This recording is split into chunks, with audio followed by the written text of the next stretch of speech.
okay, as human beings. Okay. Now,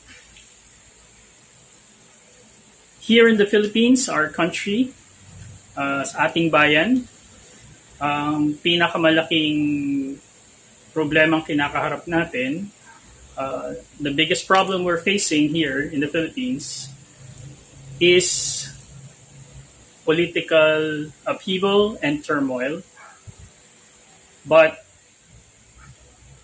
yung kaguluhan po sa politika, hindi lang po yan yung ating problemang kakaharapin. Ang bayan po natin nasa malaking peligro at maraming bagay sa bayan po natin ang apektado.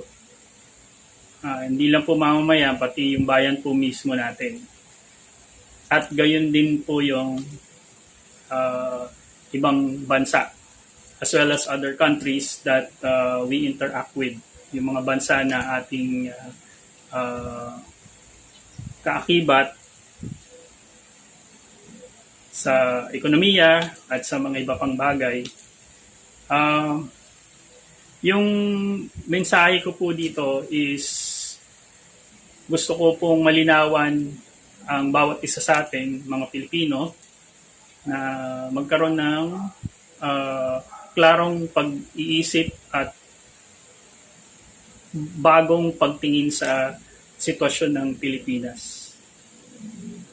Sana samahan niyo po ako with regards to this journey, and me, you, and everybody else in the Philippines and Filipinos all over the world, we all share the same thing, which is our motherland, ang ating inang bayan, na sa tingin ko dapat po ay pagtuunan natin ng pansin. Okay? At buksan po natin ang ating mga mata para makita po nating maigi ang katotohanan at magawa po natin ang lahat ng ating magagawa para maibalik ang karangalan at kasaganahan sa ating bansa.